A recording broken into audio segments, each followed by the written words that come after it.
Okay, good evening, everyone. Hello. Thanks for coming. My name is Mitchell Cronenberg, and I'm the President and Chief Scientific Officer here. And what I'm going to do first, very briefly, is introduce Steve Wilson, who will then give a talk, and then he'll introduce Vijay. So it's kind of like a pyramid scheme of some kind. So Steve Wilson is our Executive Vice President and Chief Administrative Officer, but I've known him for many years. And in fact, he came to the Institute as a postdoctoral fellow, working in a lab that was interested in autoimmunity and how autoimmune diseases were formed. And Steve has taken on many important administrative roles here, as his title would imply. But he is a PhD from the University of Arizona, and he still maintains an interest and actually an active effort in science, especially some of our large instruments and some of our large database programs. And I think that's one of the important values that we have here, is that the people in charge have a knowledge of, and not only a knowledge of, but an active interest and a participation in science. So Dr. Steve Wilson, come on up. Thanks. Thanks, Mitch. Tonight I'm going to talk to you about the Institute a little bit before Vijay comes on. And for those of you who've attended Life Without Disease seminars, you've heard a little bit of this talk, and forgive me if it's a little repetitive, but I think that everyone needs to kind of level up and get set with where we are with the immune system.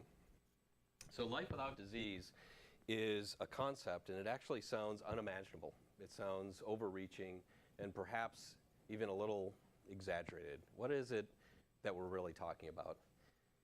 Well, I think that by the end of this evening's talk, what you're going to understand is what it is that we're all looking at as a vision here, where we think we're going, what it is that we're trying to ultimately accomplish. And as crazy as Life Without Disease sounds, you can imagine the expanded version of it, okay? Life without feeling the symptoms of disease, all right? This is actually where we're going. And to really understand more, it's to get down to the root of things, and that is that the feeling of health is the absence of disease symptoms, not the absence of disease threats. And now we have to actually step back in time and really talk about some of the things that give us this credence. About 60 years ago, people thought about, wouldn't it be great if there were a life without polio? That you could go out and not worry that your child was going to contract this disease that 9 times out of 10 they'll recover from, but 1 time, maybe 5 times out of 100, they'll find themselves either disabled or they could even die. That was 60 years ago.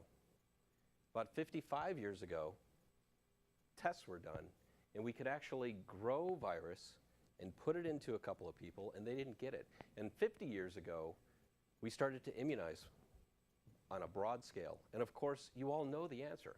Today we live with polio around us, perhaps, but we live completely disease symptom free. It's as though there's no polio anymore. And why is this? That's because of your immune system. That's actually the basis of what we do in this building. You're on the first floor of a giant research laboratory. Everyone around you, upstairs, in every direction you look, is trying to understand the fundamental basis of the immune system. And the reason why is because when you harness it, you can do amazing things. You can actually walk around, be exposed to the polio virus, and not feel a thing with one immunization. But it goes way beyond that. And so the other thing that you'll find here at the Institute are a bunch of dreamers. People who attach themselves to the idea that if you can understand the mechanism, how the immune system works, how it causes in some case or prevents disease, you can actually look at many things beyond just infection.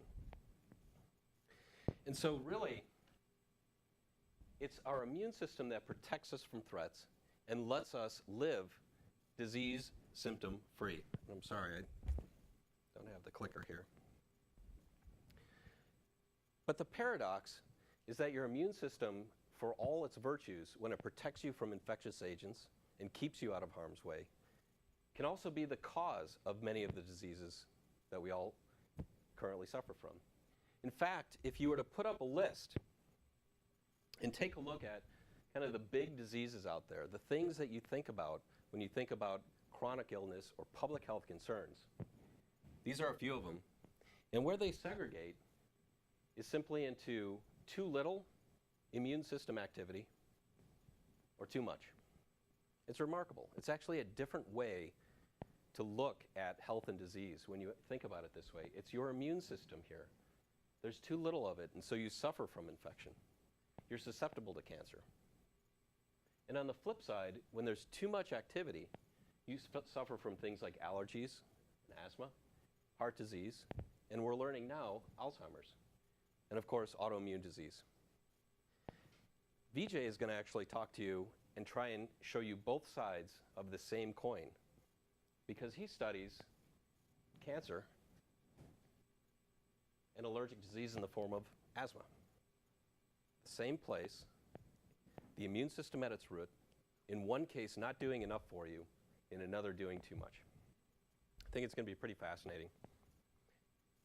So before I introduce him, I also want to tell you a little bit more about what it is that we're trying to accomplish beyond what Vijay is doing, but exactly in line with this idea that the immune system is at the root of all of these advances. We're trying to go away from simply looking at small segments of the immune system and going into how it all comes together. Because when you do that, you can actually put together the systems, you can find the pieces that allow you to make small, preemptive, preventative changes along the way. You can instruct people how to do things that are going to, early on, fend off diseases that might take decades to be created.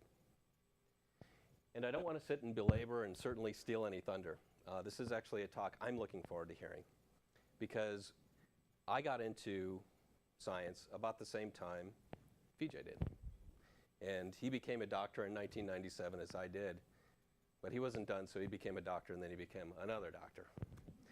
And it turns out that years later, first in the laboratory of Ansha Rao, and again as he came here to the Institute, what I found is that we're all standing in a very different place when we look at what we should expect the immune system to do going forward.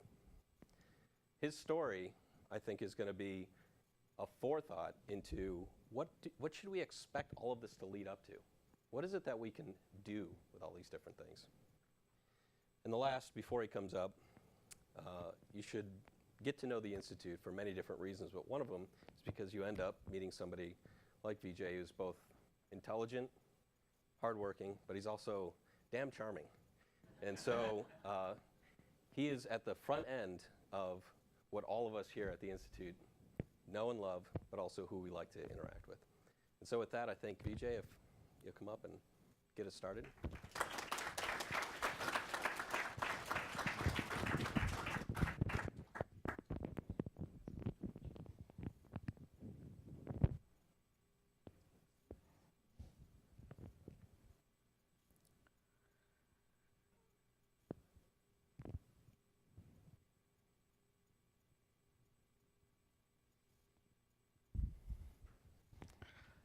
Thanks for coming. So I'll start this talk with a physician's hat and then move on and end with a scientist's hat, because that's my journey. Every time we see a patient, we need to answer two questions. What's happening? How is it happening? We fully well know our understanding of disease is not complete. It's pretty much half empty, I would say, or half full. But it's sufficient to make rational choices about what treatment we give our patients, and importantly, inspire confidence in our patients who are quite sick. So the rest of the talk, I'll try to convince you how much we know and how much we don't know in medicine. Let me start with the success of medicine. 20th century has been the remarkable success for medicine. We've improved life expectancy by 35 years in a single century. 45 was the average life expectancy, 1900. Now it's about 75 to 80. I don't think we can beat that this century, however hard we try. And let me start with how the century was. Could anybody guess what this is or where this is? These are kids in London lying out to get sunlight and fresh air. This is how we treated TB in the beginning of the 20th century. That was it. Severe, life-threatening disease treated with sunlight, fresh air, healthy food. Most of them died. And that was the fate of most people in the early part of the 20th century. People just died when they had TB, pneumonia, or chest infections, or any infection. And the biggest revolution for physicians was actually getting antibiotics. That was remarkable for us.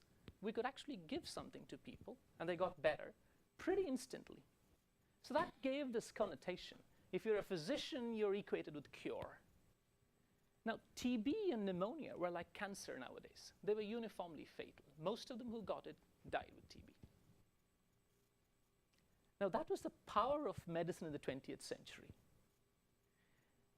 Now, let me step back a bit into the physicians you're seeing now. They're all trained in the 20th century, most of them. Obviously, there are other people coming out now. Medical training was actually built around the success of the 20th century, which was treating infections. So the basis of the training was, how can you diagnose a problem? How can you diagnose infections, cancers, very quickly, so you can give the right treatment instantly? So my training, and most of our physicians' training, is centered around spending a lot of time examining the patient, asking plenty of questions, and coming to a diagnosis. So most of the consultation ended with a diagnosis. But now with investigations like X-rays, CTs, MRIs, and further invasive procedures like pathological diagnosis, diagnoses now actually come to us before we see a patient. They come with a diagnosis. This is my problem. What are you going to do about it? So that's where we are now in medicine. So this is great if you're actually treating an infection, because we had good medications to give to people. As a pulmonologist, we treat pneumonia, TB all the time. It's easy. We give the antibiotics, people get better. But I also see a lot of patients with problems caused by the own body, like cancer, and as Steve mentioned, immune diseases like asthma and scarring in the lung. For all these diseases, the diagnosis is just one aspect. We spend a lot of time getting to it. After that, what do we do about it? We really don't have much for cancer. We can treat some cancers well, but lung cancer, the one I deal with a lot, still 90% are dead within a year of diagnosis. So that's exactly where we are. Even though we've had remarkable success in treating infections, with a lot of diseases, our understanding is still very rudimentary. So towards the, somewhere in the middle of my medical training as a physician pulmonologist, these are the questions people ask me all the time with cancer. And it's quite difficult to answer these questions. Why me? Can you cure it? Will I get worse? Do I have sufficient understanding of these diseases to answer these questions truthfully? Probably not. That's the reason why I took science about 12 years ago, 12, 13 years ago. It's a remarkable journey in science when you deal with scientists first. And the way they see medicine is quite different from how we physicians saw medicine. It was still cells, molecules, test tubes, animal models. That's the understanding of science there. So let me go back into cancer, which is why I'm talking here. So what is cancer? Very simplistically, cancer is, if you have a normal cell that controls its growth and doesn't spread anywhere else. If you have a heart cell or a brain cell, it stays where it is.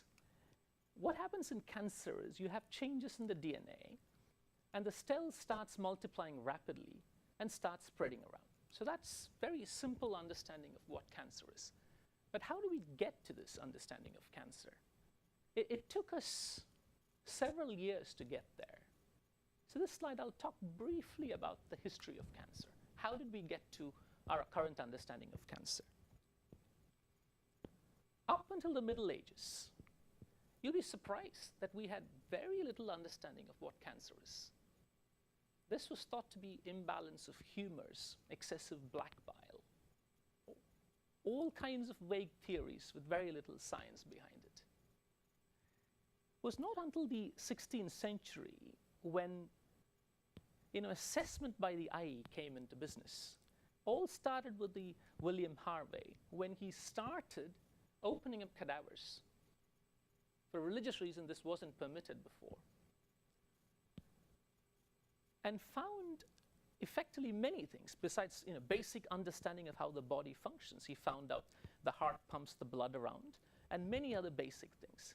And then it took another 100 years before William Hunter, a Scottish physician, started systematically doing what we call this post-mortem or autopsies, which is somebody comes with an illness, they die. Why did they die of it? So you opened up the bodies, examined the lungs, the heart, the whole body, and then started making, give me a second. Sorry.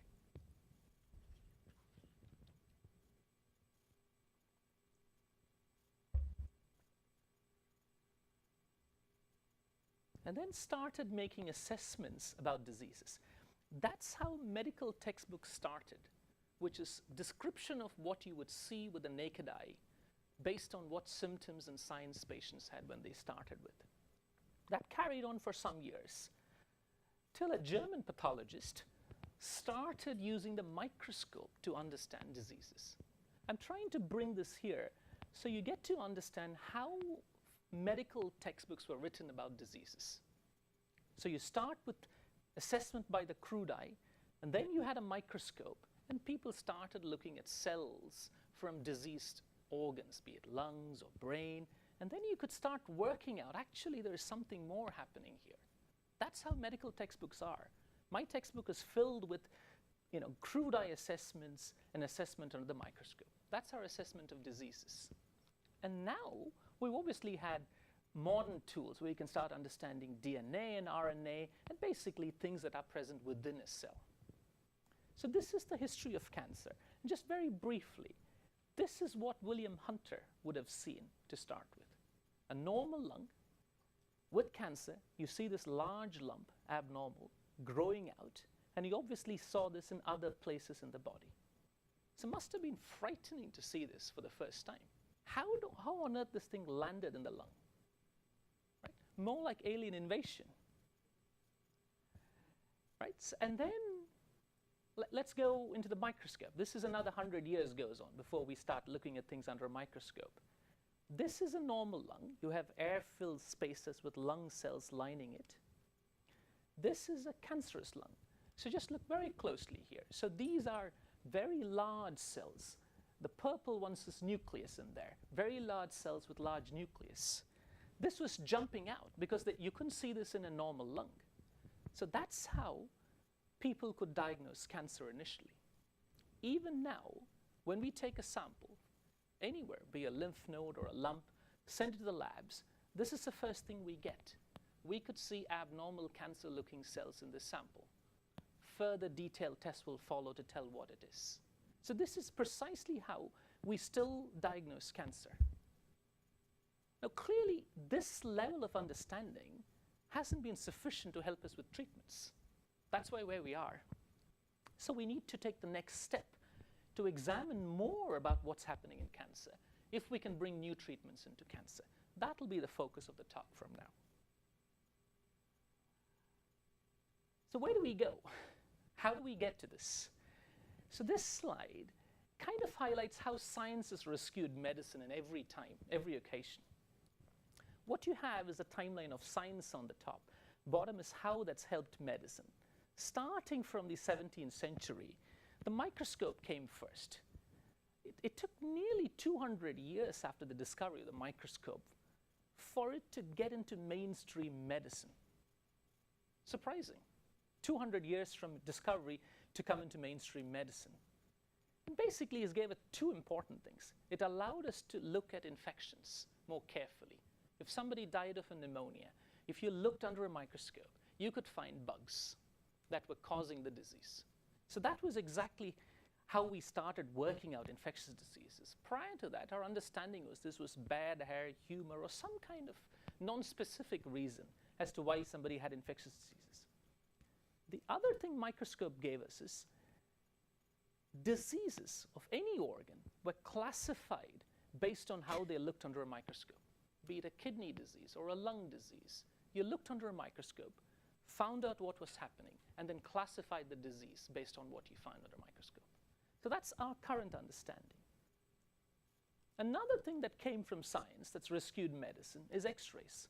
We didn't have to open up people to find out what's happening. Everything didn't have to go to a pathologist to say what was happening. You could just look with pictures which told you what's happening inside the body. The last 50 years or so, new disciplines of science came in, like immunology, molecular biology, and they helped us understand more about the body, more about the cells, more about the molecules in the body. And these gave us targets to be given to people with disease. A classic example is Gleevec, which we use for leukemia. This is targeting a molecule made by the own body. Now, this was all down to discovery here, where people started systematically working out molecules in the cell. Now, science has given us genomics, which allows us to see all the molecules that's present in a cell. So far, we looked at a handful of molecules. Now you can see at everything that's present in a cell. This is a revolutionary moment for us because conventional research, which has been going on for the last 50, 60 years, is studying a few cells or a few molecules one at a time. There's only so much you can study. What genomics has given you is a view of the universe. There are several thousand molecules that are present in a cell. This is a cartoon of a cell showing you the molecules that are present in a cell. About 30,000 molecules present in a cell. For all these years, our attention has been focused on a few hundred to 1,000 molecules. Imagine the jump to several thousand molecules. Now, this is possible because of a technology brought by genomics called sequencing, which allows you to read the letters of each and every molecule and say what that molecule is. This is like reading a book. Now you have a code, and you can start reading the letters in the book. You can start working out the words and the story that comes out of it. So how is this possible? This is through sequencing technology. I would say it's a translator, basically translates what's happening inside a cell. This was extremely expensive about 10, 12 years ago. To sequence a genome was as much as making a space shuttle. Now it's down to a few $100s, which means this is easily applicable in mainstream medicine. You can take samples, sequence it, and understand what's happening there very cost effectively with a few $100s. This was not possible several years ago. And that's basically given a very powerful tool for us in science and in future in medicine. So what's genomics given us is a new language, the language a cell speaks. It's about 30,000 words. And if we read it, we could understand what's the message every cell is telling us. If we start comparing that message from people with normal lungs and compare it with diseased lungs, you would understand the language of disease.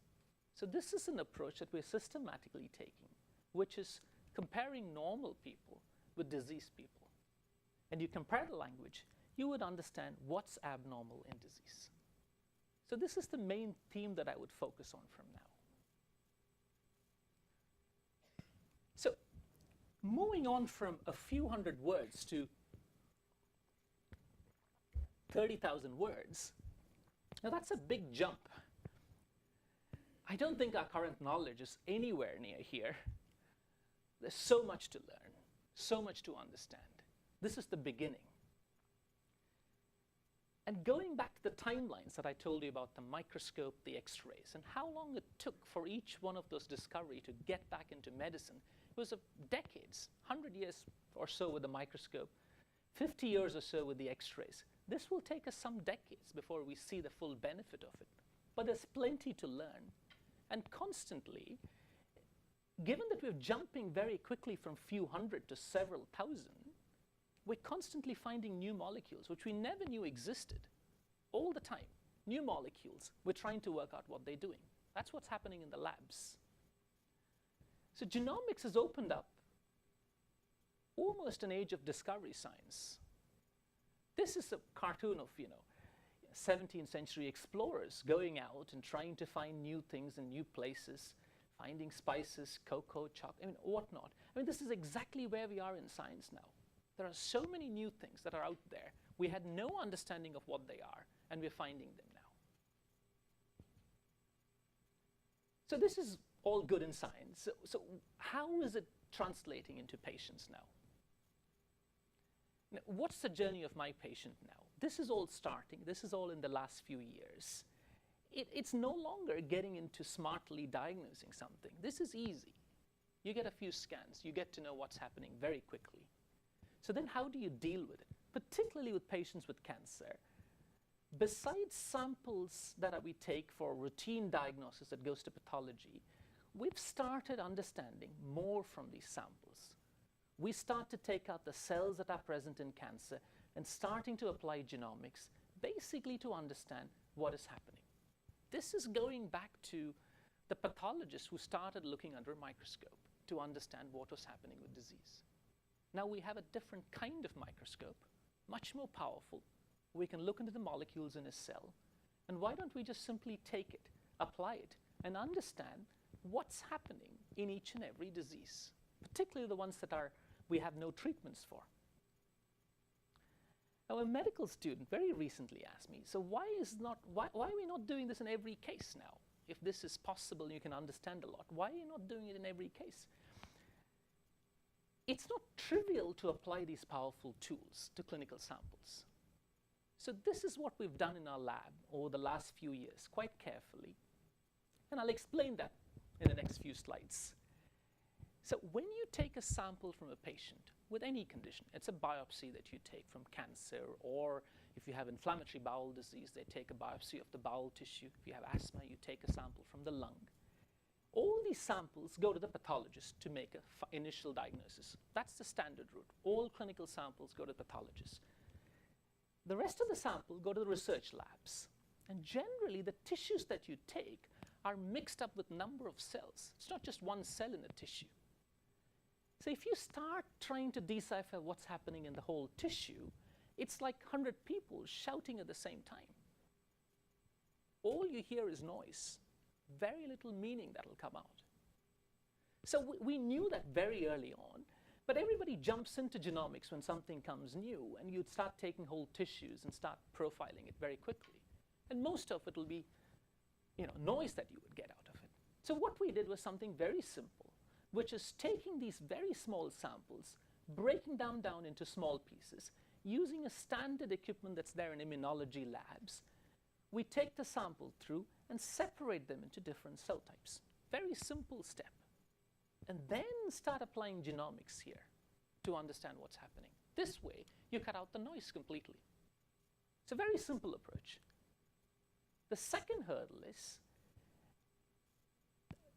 dealing with humans is not like dealing with model organisms. I can't take the whole lung out from a person to understand what's happening there.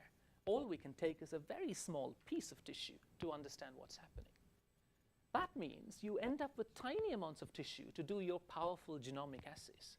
And these tools, when they came out, genomics, were developed for working with hundreds and billions of cells, not few cells. So we worked out assays to work in small numbers of cells so you can start decoding clinical samples.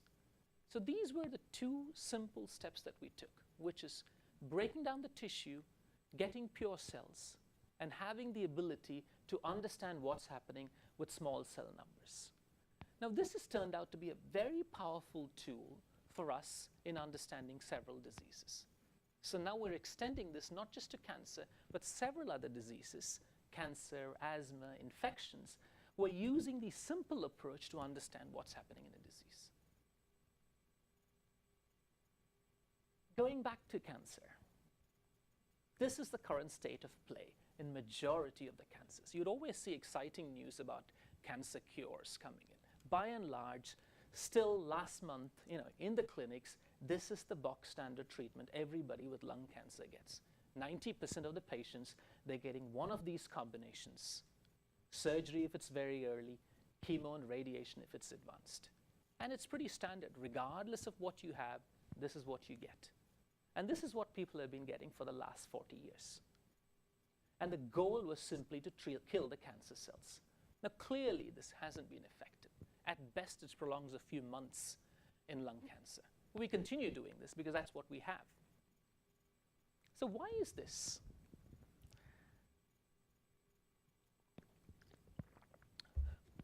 I'll bring up something very interesting here. So a couple of 100 years ago, people started looking under this microscope. What they found were these abnormal cells, these cancer cells. Now, immediately, that's what catches your attention. So you go after something that's obvious, and you look at that, and you classify cancer based on what you find. What people didn't pay much attention to is you can see these other cells that are lining around the cancer, these long spindle-shaped cells. This is a cartoon just to help you. So these are just structural cells that are actually supporting the tumor from growing. Another group of cells that you see at the margin of the cancer are these cells, which are smaller, and these are actually immune cells that are actually present around the cancer. Again, illustrated in the cartoon here. For all these years, cancer was very simply classified based on how the cancer cells looked like, without paying much attention to the structural cells that are supporting it and allowing it to grow, and the immune cells that are present there. Just about 10 years ago, a remarkable paper came from a group from France. All they did was classified tumors based on the presence and absence of immune cells. So this is how we normally classify cancer.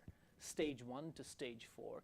This is early stage and this is advanced stage. If you have survival here, people with advanced stage would die very early. People with early stage lived longer. This was our standard understanding for 50 years in cancer. What they did was something very simple. Rather than looking at the cancer cells, they asked, are there immune cells present or absent here? If immune cells were not present, regardless of what your stage was, whether it's stage 1 or stage 4, people died very early. On the other hand, if your cancer was rich in immune cells, regardless of the stage, you lived much longer. So this was a shocking observation for us. When the medical community was shocked when we came to see this. How could we have missed this all these years? Just not looking at what's present in the same tissue that we've been looking for 100 years. So that's the power and value of looking at what's happening more closely. This is just looking at a few cells. Now if we start looking at the molecules in here more carefully, using genomic tools, imagine what the power of this would be. So this clearly changed the way we start treating cancer now. It's not just 3 therapies now of surgery, chemo, and radio. Immunotherapy is mainstream in cancer now. And in our cancer clinics, now we routinely discuss immunotherapy. This is something that's remarkable. We've never seen this before. What you see here is a large lump. This is a chest X-ray where you see a large lump in the lung. This is a CT scan showing the same thing, a very large lump here. They get an immunotherapy, which doesn't tackle cancer. It actually hits your immune cells. Within a year, look at the remarkable change here from here to here, here to here. Remarkable reduction. This patient was probably dead in a few months. This was the reality. This is the power of immunotherapy that we've seen. We've never seen this before. No wonder the scientific community and the pharmaceutical industry were extremely excited about all of this. And this was hailed as the breakthrough of the year last year. And we have newer treatments coming regularly. That was one therapy that I showed you before. This is another therapy that's come out, which again doesn't kill cancer directly. It tackles the immune system. This therapy, again, works dramatically in people with advanced cancers like melanoma, kidney cancers, lung cancers, uniformly fatal advanced cancers. In all these cancers, you see a remarkable benefit with these therapies. And the interesting thing is, compared to chemotherapy or radiotherapy, where you generally gained a few months of life with advanced cancers, when it worked in some people, you were getting a year or two in terms of survival. And again, good quality life in people who get better with it. This was the thing that's exciting. I mean, this is extremely exciting, the oncology community here. But the fact is, it doesn't work for everybody. You're looking at about 20 to 30%, 1 in 3 or 1 in 5, who would benefit from these immunotherapies. So imagine if you could just get that to work for everybody. Wouldn't it be remarkable? So why is it not working in everybody? It's pretty easy as an immunology institute. We study immune system all the time here. Immune cell is not just one cell. There are several cells in the immune system. And this is just a slide just illustrating different types of immune cells that are present. What we know from years of studies using animal models is some of these immune cells can kill cancer. What's paradoxical is some of them actually help cancer to grow. So it's not all good for us. Some of them are actually working against us. So one needs to systematically understand again what's happening. And this is an effort that we've started in the last 6 months, which is systematically understanding what are the immune cells doing in lung cancer. Our goal is to do it in 100 patients. We're halfway through. And what we do is something very simple that I mentioned before. Sample comes from patients, go to the pathologist, the spare samples are taken, goes to the lab, we isolate all the cells and start understanding what these immune cells are doing by applying genomic profiling. And the goal is very simple. What are the cells doing here? Are they helping the tumor or are they actually killing the tumor? So what is the story they're telling? We'll use genomics the same way to understand the language. At the same time, we're also trying to understand what are the molecules that are abnormal in cells, so we can then go and target these molecules. So this is a standard approach that we're now using in cancer. Another thing that we're doing now is bringing this into clinical trials. So the standard way we tested new agents in people with cancer was we would give a new therapy, wait generally for about 8 to 12 weeks. That's the time it takes for these therapies to work. Do a scan and see whether the cancer is shrinking or growing, and look at survival. That's how we gave therapies and tested therapies, and clearly checking if there's any toxicity or harmful effects from new agents. Now that's clearly very basic. What we've tried to do is to start bringing in genomic readouts into these clinical trials, where samples are taken before treatment and during treatment, trying to understand again what's happening in these tumors during the treatment. And our goal really is, can we predict the 20 or 30% who are getting better from the therapies before they start treatment? And why is that important? With cancer, all treatments generally take a few weeks to months before we see an effect. So if we find we give drug A to a patient, and that drug doesn't work for them, we've lost 3 months trying to know that that medicine hasn't worked for the patient. Now that's actually, 3 months is pretty much you've lost the game in cancer. So it's quite important for us to know very early on what drug to give a patient. That's why applying these genomic tools, which is pretty much trying to look at everything you know of, will allow us to predict who will respond to these new treatments. At the same time, since you're looking at every molecule in a cell, you can actually work out what else is going wrong here. Maybe you could give another therapy for this patient. rather than a standard therapy. So that's where we are in cancer. And that's where genomics is helping cancer. Let me move on to another disease that's pretty close to my heart. Asthma. Again, the point here is to illustrate how genomics will improve our understanding of what's happening in asthma. Asthma is a very common problem. 1 in 10 people have asthma. We still don't have a cure for asthma. And medical textbooks, my understanding of asthma as a medical student, as a physician, was pretty much based on post-mortem analysis and histological analysis. Post-mortem analysis from people with fatal asthma showed us that this is a normal airway, this is an asthmatic airway. It's filled with mucus and completely blocked up, significant edema and inflammation there. This was our description about how asthmatic lungs look like. Then we had understanding by looking under the microscope, which was again looking at the lung. What we would find is this is a lining of the lung. This was damaged in people with asthma. What we could also find is plenty of inflammatory cells that are present. These are all immune cells that are present in the lung, attacking the own lung. So that's what asthma. This was our basic understanding of asthma. We worked out some molecules that are released by these immune cells. I've just labeled a couple here. And we've tried to target these molecules, and we're beginning to see interesting effects with these molecules. So again, our understanding of asthma is very basic. Is how does it look when we see a patient? How does it look on post-mortem?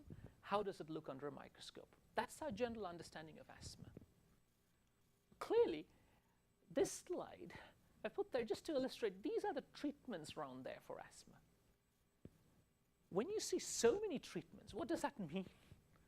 Probably nothing is working well. And I mean, that's precisely where we are. I mean, patients with severe asthma, we give everything that we have. We try every combination possible, and then finally say, this is what we have. This is something you have to live with. So what we're trying to do is to bring the same approach that I've outlined to you in cancer into understanding asthma better. Do we understand what's happening in asthma better? Can genomics help us? So again, it's going back to the microscope, but a different kind of microscope. Taking the lung tissue, understanding what's happening in asthma systematically with a clean slate. That's where we are with asthma research. Now, one could imagine this could be extended to any disease where we don't have cures and our understanding is quite limited. So this is where we are in genomics and medicine. I'd like to conclude with this slide where what's coming in the next 5, 10, 20 years? I was asked to speculate here. In the next 5 years, genomics will enter mainstream medicine in selected instances, particularly in cancer. We will be applying genomics to treat people, no question. The next 10 years, I expect medical textbooks to be rewritten. We can't write the textbook based on histology and pathology that's come for the last 50 years. We'll understand diseases based on molecules that are present, and diseases will be classified based on molecules rather than how they look under a microscope. What's happening in 20 years? My feeling is, given the remarkable pace with immunotherapies and other therapies coming in cancer, cancer would be treated more like an infection, like how we treated TB in the 50s and 60s. We had a couple of drugs to treat TB. People got better, but it came back. Then we had 3 or 4 drugs together. We give TB, and it got better. So that's where we are, I think, we'll be in cancer in 20 years. It'll be more like an infection. We probably won't cure it, but I think we'll be in a much better position to handle cancer than we are right now. With that, I'll stop and take any questions.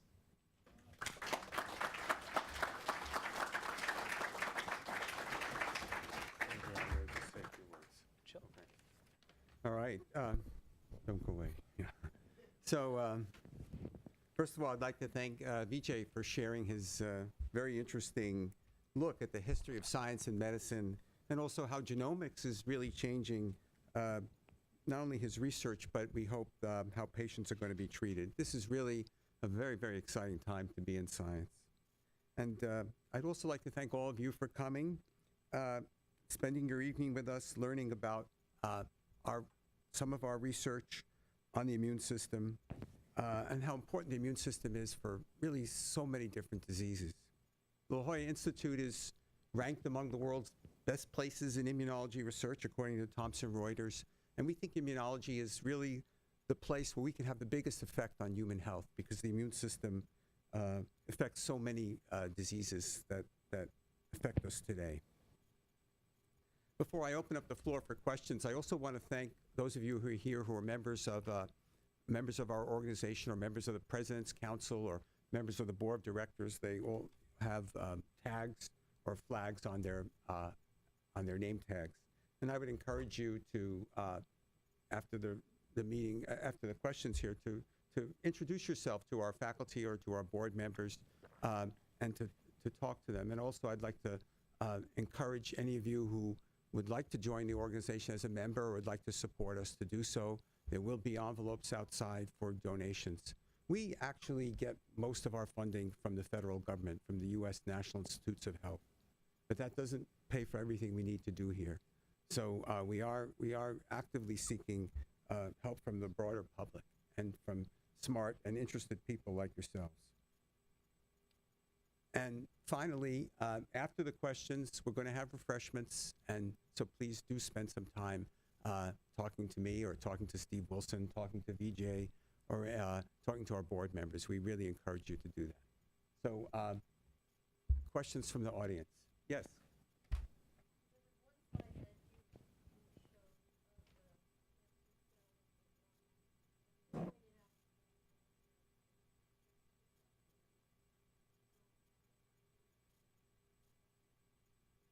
Immune cells.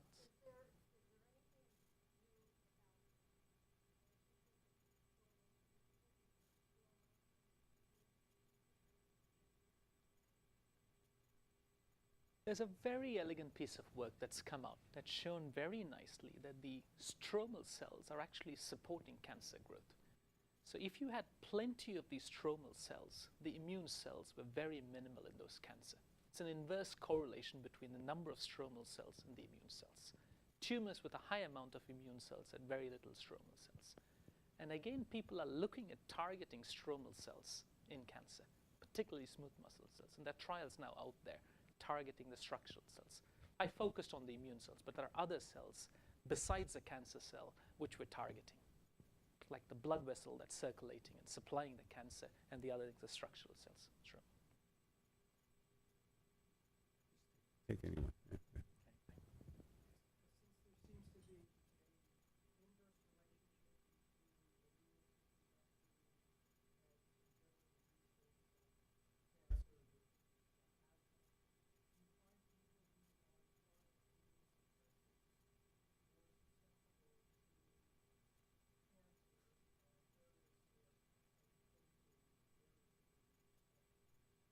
So that's something we see in clinical practices.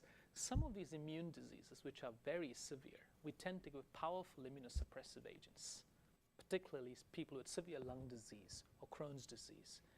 And we know for a long time that when we give immunosuppressive for a long period of time, people develop cancer. So clearly, therapies suppressing the immune system result in cancers. I think, you know, if you watch television, which I do occasionally, I'll admit it, and you see ads for drugs, which I don't understand because why they're advertising drugs to patients. But you'll see an ad for something called Humira, for example. You may have seen Phil Mickelson in that ad, and it blocks TNF, which is an immune mediator, and that's good for his psoriatic arthritis, or it's good for Crohn's disease. But they warn you. They say, well, you know, if you have an infection, tell your doctor.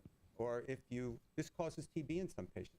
This causes leukemias in some patients. The frequency isn't enormously high, but it does happen. So it's just an example of what can happen with some immune suppressants. So that's a good example. TNF brought back TB. So we would see in England plenty of people with TB after the treatment of TNF blockers. So we had to screen people if you've had TB at any stage in your life by testing. We wouldn't give these therapies. And we had to watch very carefully. Very early on when it started, we were seeing TB for the first time again, quite advanced TB coming in with immunosuppressives. So these are harmful.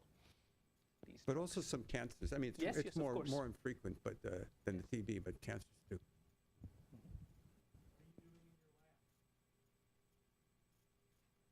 So we probably tried to touch upon this quite a bit. So one is pretty much trying to understand what's happening with immune cells in cancer and using genomics to understand that. That's pretty much one thing. The other thing is we're trying to understand what's happening in asthma quite systematically, applying again genomics tools to understand what's happening.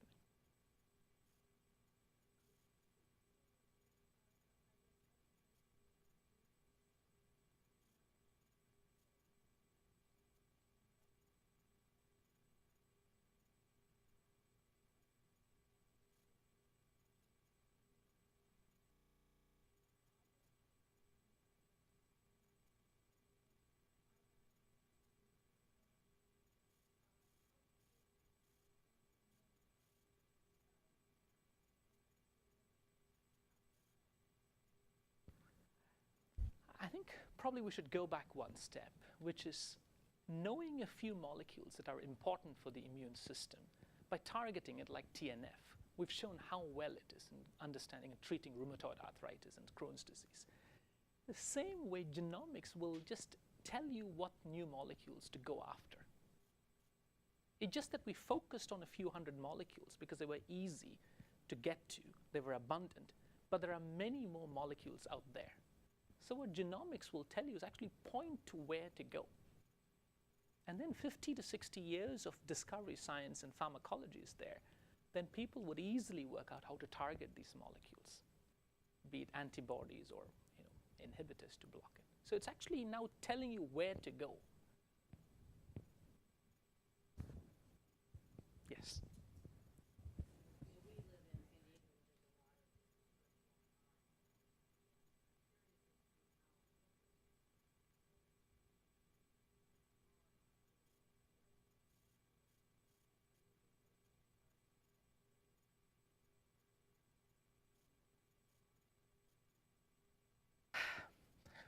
I think I was just saying, I mean, a week in a hospital with chemotherapy is a lot of money.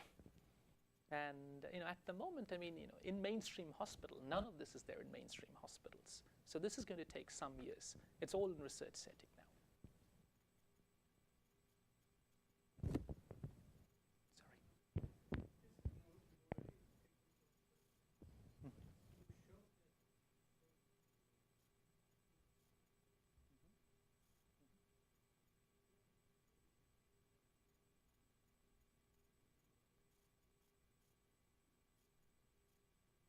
Sorry. Every cell on its surface has a marker to sell. It's an immune cell or a structural cell.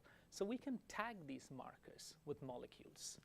And then we can then color them with, you can recognize it by antibodies, which can tag these cells. And then you isolate them. So this is a pretty standard technique that we've been using in immuno.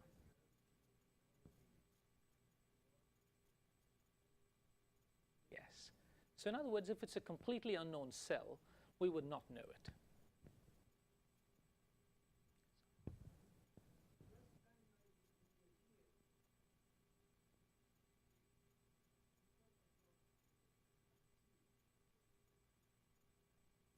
Mm-hmm.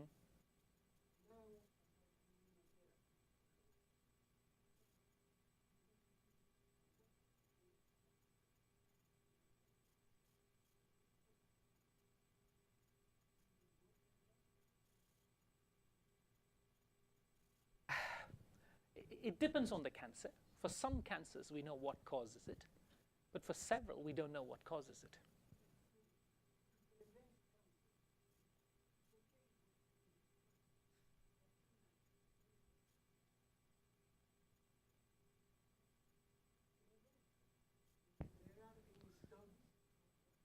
Plenty of studies on prevention.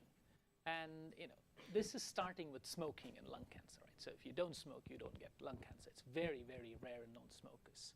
Asbestos exposure and mesothelioma, that's a clear link. So we know these things cause cancer, but there are several things like internal organ, pancreas cancer or kidney cancer. We have no idea what it causes, how to prevent it. We have no idea. Long way to go. Yes. Well, cancers are caused by mutations, which are changes in your genes. And if you get changes in genes that promote uncontrolled cell growth, and it's more than one hit, certainly, you can develop a cancer.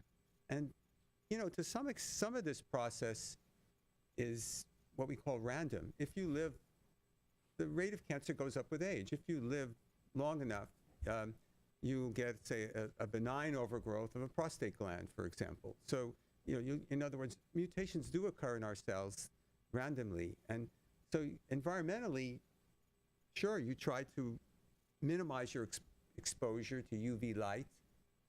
Too much is bad, sunlight, to mutagens, to tobacco, to asbestos, to other things. But beyond that, maybe some exposure to antioxidants, if you believe in that, for DNA repair or whatever, getting rid of oxygen radicals. But beyond that, I think when you think about a vaccine, it has to be a therapeutic vaccine, right? We're not going to vaccinate everybody against all forms of cancer. That's never going to happen. But therapeutic vaccine that, if you develop pancreatic cancer, that would stimulate the immune system against that cancer, that would be a great goal. And we don't know how to do that yet very effectively. Yes, we're just starting. Got a question here. I hear that they're looking at proteomics, the proteins as well to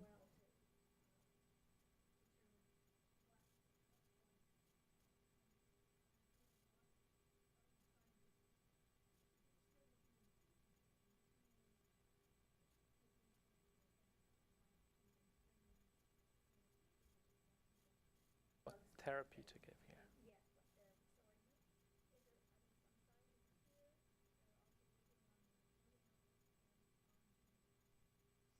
This is a complementary science, proteomics and genomics. So they help each other and they tell us. So this is again standard, and we're trying to get that into understanding of cancer. But again, when you say petri dish, this is looking at cancer cells that are growing there. But moving into patient samples is where we're talking. And you can apply these tools in patient samples. So that's the next step, I think. I mean, at the moment, you can test drugs in a petri dish with cancer cells and see whether it's killing it or not.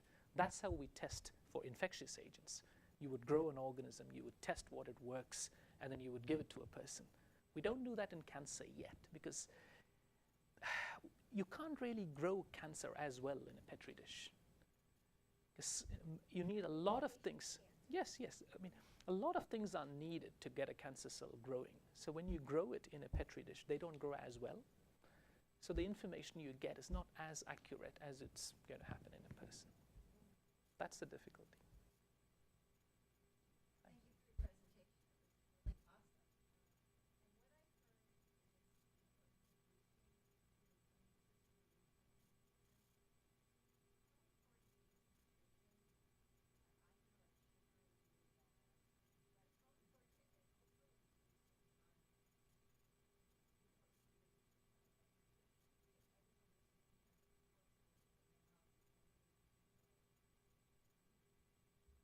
Where is Mitch here?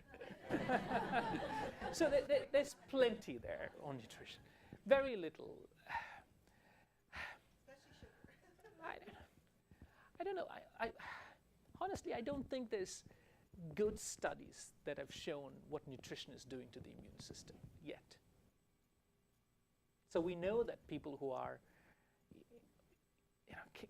when people come with cancer to us, we know that some people it's happening when they're stressed, malnourished. All of these things add up together. The risk goes up. But we still see in people who are perfectly healthy, well-fed, good diet, they get cancer. So it's difficult to tease apart, I think. But definitely good food and everything helps the immune system.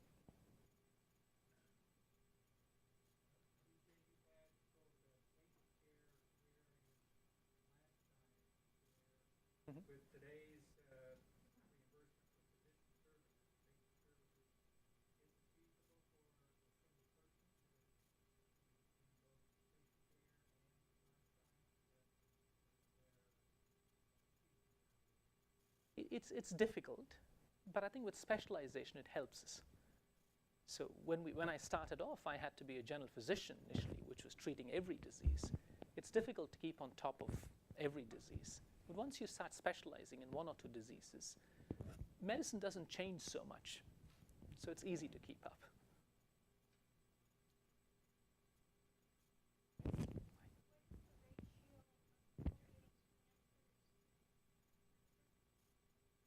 What is the ratio of people?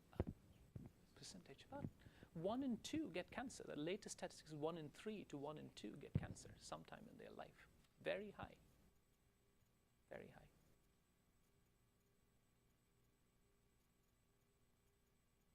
Great. Thank you again, Vijay. Thanks. Thank you all.